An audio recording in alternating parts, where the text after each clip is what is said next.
like, oh my god, like this is like not a normal Britney C. Terry book. Like where's the heartbreak? And then it got to a point and I was literally bawling my eyes out. I was like, oh, there it is. Spoke too soon.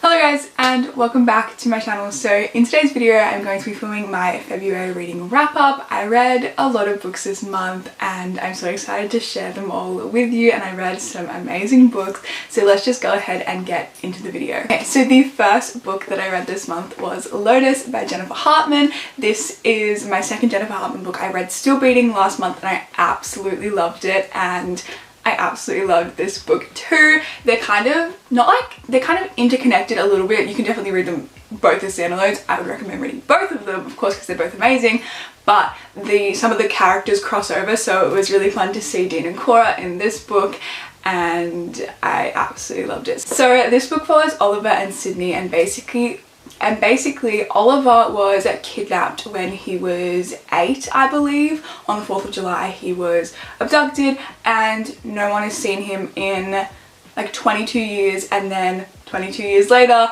he gets found, and he's obviously a grown man now. He was taken when he was a child. Like, he is so out of touch with society, he doesn't know anything that's going on in the world, and he is like readjusting to life. But it is a childhood friends to lovers book, so Sydney was his childhood best friend and they were like inseparable when they were younger, and they have always like loved each other. And so Sydney never gave up hope on finding him, while everyone had kind of like thought that he was either like dead or like never going to be found. Sydney kind of always had hope that he would come back and come back to her, and she's always felt like a part of her life was missing ever since Oliver went missing. And so when he resurfaces, she is so shocked but excited to have her best friend back. And obviously Oliver's been away from the world for so many years, so he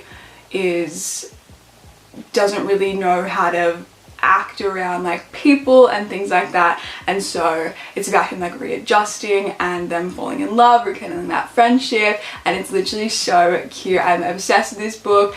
It was so freaking good, and when the title like makes sense, I absolutely loved it. So yeah, I gave this one 5 stars. Phenomenal. It gave me so many Archer's Voice vibes, and you guys know Archer's Voice is one of my favorite books of all time, and I love Archer with my whole heart, and Oliver reminded me a lot of Archer, just in the sense that they're both very like childlike, if that makes sense, because they have both been isolated from society and they are very smart intellectually, but when it comes to like street smarts and like people skills, they are non-existent basically. And it like reminded me of that in the way Oliver is. He's very like emotionless, if that makes sense, and doesn't really know how to interact with people, and so he's really funny but in like a non-intentional way, and I absolutely loved it. It was just so good. Their relationship is so freaking sweet, and I'm obsessed with Oliver, and this book is so good. You guys have to read it.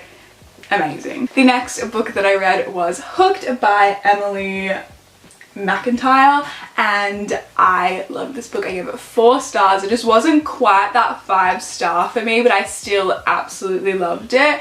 This is basically not a retelling, but it's kind of inspired by Peter Pan, except it's between Wendy and Hook, hence Hooked. So it's about James and Wendy. James is obviously Hook, and then Wendy, who is, you know, Wendy, and Peter Pan is her father, and well, not Peter Pan, Peter Pan is her father, Peter, and he is the bad guy. He is absolutely an asshole and treats everyone like shit, and basically Hook is his enemy. Of course, they hate each other, and so this book is about Wendy and Hook getting their happy ending. So basically I think it's like a series. I believe there's another book in the series called Scarred, and that's like inspired by The Lion King, and I can't wait to read that one. But basically it's going to be a whole series of villains getting their happily ever after. But yeah, they are super dark romances, but I absolutely love this one. So basically Hook and Wendy, they meet at this club, and Hook knows of Wendy and obviously Peter and everything like that, and he wants revenge on Peter. So the best way that he can think to get revenge for what Peter did to his family is to go after Wendy and make her fall in love with him and corrupt her and things like that. So it's about, yeah, him trying to get revenge, and yeah, it's so good. And he calls her darling. If you guys know, like, Wendy darling, and he calls her darling, and I freaking loved it. And I loved like the little subtle ways that the Peter Pan story was intertwined in this, like the drugs that they sell, that's the pixie dust. Gave it 4 stars. Really, really good. I can't wait to read the second one in the series because I've heard that one is really, really good as well. The next book or books that I read is the Mindfuck series by S.T. Abbey. I absolutely love this series. So there are 5 books, so technically I'm going to count it as 5 extra books that I read, even though it's all one series and they all follow the same, you know, thing. But yeah, so it's 5 books, but they're all super, super short, so they're all like under 100 pages, and it's so freaking good. So this is about Lena and Logan. I gave this series 5 stars, obsessed, read it in like 2 days, loved it. So Lena is a serial killer and Logan is an FBI agent, and they fall in love. It's very forbidden, it shouldn't be happening, but they just can't help it. They're very attracted to each other, they have so much chemistry. Logan doesn't know that Lena is a serial killer, and the serial killer that he and his team have been looking for the past however long, and Lena has been killing all of these awful men. She has a very valid reason. We love her, she's a bad bitch. These men are awful for what they did to her, and so she's going after them and she's killing them all. And yeah, so slowly throughout all of the books you kind of find out little pieces of Lena's past, and it's all like building up to why she's killing all of these men, all the while she is falling in love with Logan. And she's like, I shouldn't be doing this, like, he's an FBI agent, like, I can't, but they can't help their connection. And so freaking good. I loved every second of this series. It was phenomenal. The next 3 books that I read were all by Carrie Ann Cole. I was kind of on a Carrie Ann Cole binge this month, and I absolutely loved all of the books that I read. So the first one was Torn, and this is the first book in a series, and this is the first book in a series of companion novels, and I absolutely love this one. So this is about Kenzie and Tornin, and basically it is very forbidden. They shouldn't be together or want each other because Tor is her dad's best friend and basically raised or helped raise Kenzie, because Kenzie's parents had her when they were only 15, and so Tor was 15 at the time as well, and so they were all kind of helping each other navigate, you know, how to raise a child. And Kenzie has always had a connection with Tor. They've always been super, super close, inseparable when she was growing up, and as she gets older they become like really, really good friends, and slowly that does turn into more. But yeah, I gave this one 4.5 stars. It just wasn't quite that 5 because I didn't really like the ending part. Like there was like a point where I was like, oh, I don't really love this, so that's the only reason it wasn't a 5-star for me, but I still absolutely loved it. And yeah, the next book that I read was the second book in this series, Tide, and I loved this one. Oh my goodness, I gave it 5 stars. It was phenomenal. So basically in the first book you find out about Tyler, who is one of Tor's brothers, and he has had something really traumatic happen to him, and he isolates himself from the world and lives in this cabin in the woods and doesn't really talk to people, doesn't associate with anyone. He's not like mute, but he doesn't like to talk because of this thing that happened, which you do find out. And I was so intrigued by Tyler's story, and so I had to read the second book as soon as I finished the first one. I was like, oh my god, like I have to know about Tyler and Holly. And Holly was kidnapped when she was 5 years old and has been held captive by this awful man in a basement, and it's been 10 years, and Tyler finds her in this like hole in the middle of the woods near his house and saves her. And she has really held comfort in these fairy tale stories that she's had while she was down there, so she's like convinced that he is her prince that's come to save her. And anyway, she is kind of learning how to navigate her life again, because obviously she was abducted when she was 5 and now she's 15 and she doesn't really know how to live life as a person in society, and her family is awful to her. Like, you'd think that they would be so happy that their child has been found after so many years, but they're really awful to her. But obviously she's very traumatized from this and she doesn't really want to, she's very scared of people and everything like that, and all she wants is her dog and Tyler. And anyway, you skip 2 years later and she is kind of, has learnt a lot about navigating her life again, and she is determined to find her prince, Tyler. And so anyway, she eventually finds him, and Tyler's like super hesitant because he's like, why would anyone want me? Like, I'm ugly, I'm awful, like why would anyone want to be with me because of all this trauma that I've been through? But Holly really sees his like his beauty and his like soft side and how he's such a good person. And yeah, their story is so beautiful. Again, it gave me Archer's voice vibes, like just like, you know, like the isolated hero, and it was just so good. And I just love a broken hero. Like it was freaking phenomenal. I gave this one 5 stars. Amazing, stunning, beautiful, perfect.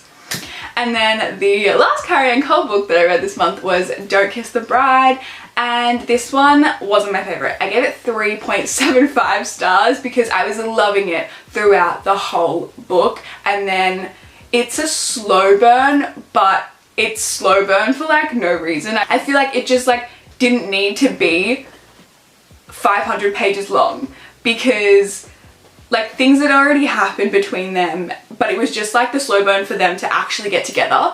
And it was just very, very frustrating because I was like, I feel like this book could have been 100 pages shorter and the story still would have been the same, because the whole last 150 pages of the book was just back and forth, miscommunication, very, very frustrating. And it was just them both wanting to be together, but thinking that the other one was better off without them because of like who freaking knows. And it was just so frustrating because I was like, oh my god, like just be together.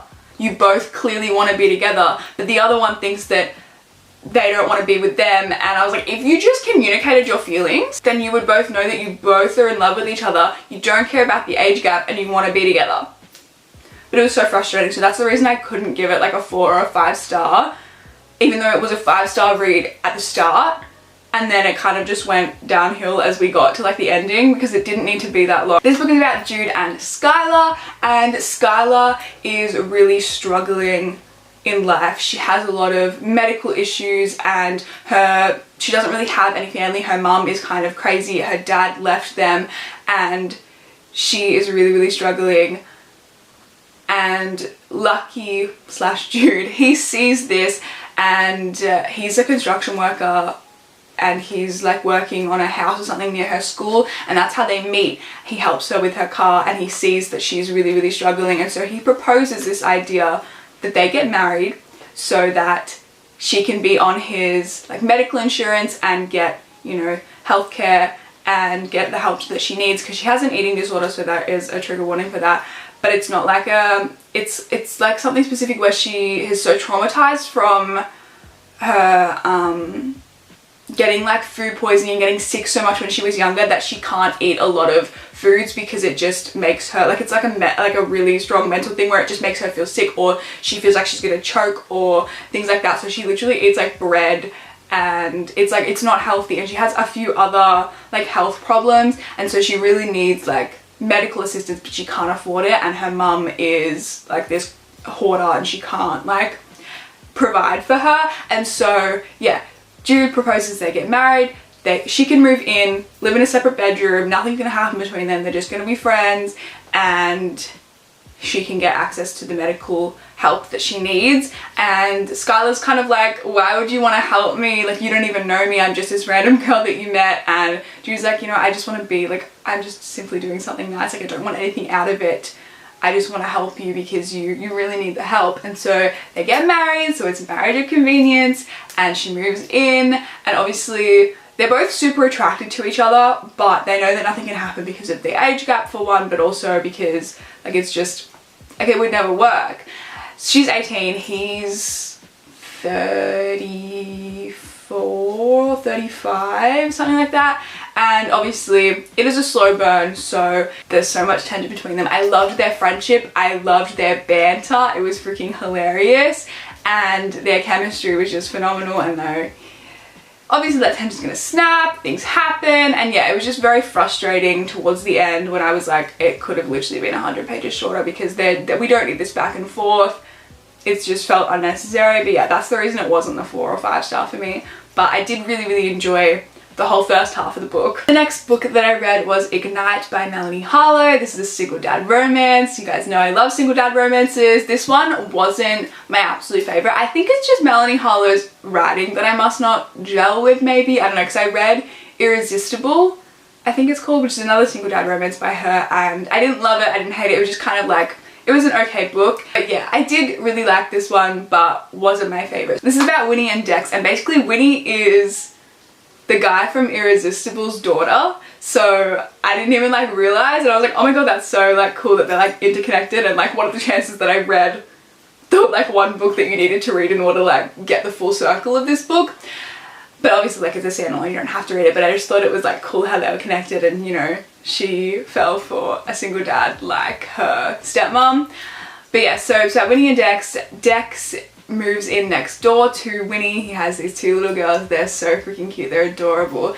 And he is a single dad. Obviously he is divorced, and he is like, he's struggling, he's not perfect, it's really hard for him to balance his job and spending time with his kids and things like that. And so Winnie offers to, you know, help look after them, and they're super like obsessed with Winnie. It's so cute.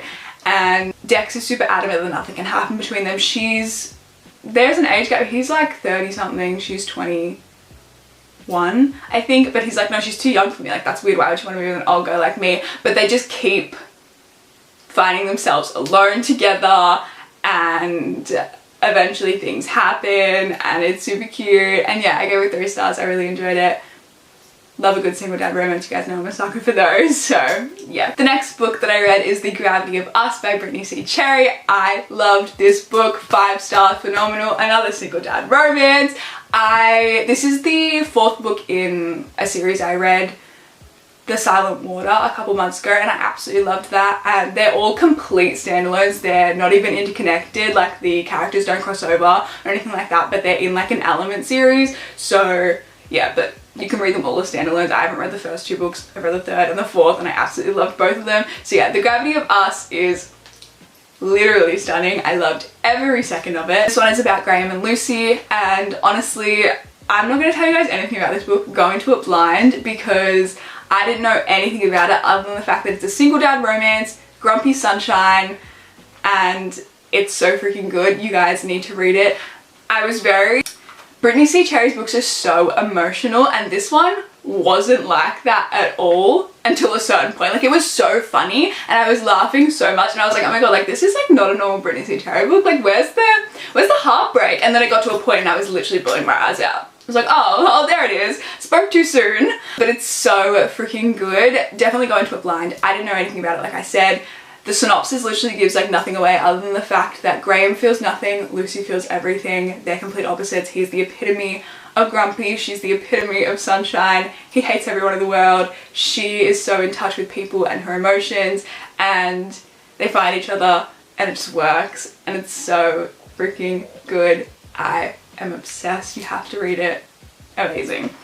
And the last book that I read this month was Terms and Conditions by Lauren Asher, the 2nd book in the Dreamland Billionaires series. You guys know I love fine print about Rowan and Zara. It's literally everything. And this is the 2nd book in the series, and it just came out a couple of days ago, and I devoured it. It is so good. I could have read it in one sitting if I had the time, but I've been swamped with uni work. But I finished it last night, loved every single second of it. So yeah, it is a standalone, but I definitely recommend reading the first book before you read the second book. It just makes everything better. And there's the third book coming out. I don't know when it's coming out, but that's going to be about the third brother Cal, and I can't wait. So this one is about Declan and Iris, and it is a marriage of convenience. So basically, in order for Declan to get his inheritance, like the first book, his grandpa has left his 3 brothers letters of things that they have to do before they can get access to their inheritance, and they're part of the company. And if they don't fulfill this like thing that he wants them to do, then they don't get their inheritance or their access to the company. So in order for Declan to become CEO and get his inheritance, he needs to get married and have a baby. And he is very closed off to the world. He doesn't really let himself feel emotions because he's very traumatized from everything that happened in his past with his father. He's an asshole, we hate him. And so Iris is his assistant, so it's a workplace romance, and she is helping him try to find someone for him to marry and like write up this contract, things like that. And then something happens and it all falls through, and so Iris is kind of forced to be like, oh shit, like what do I do? You know what? Marry me.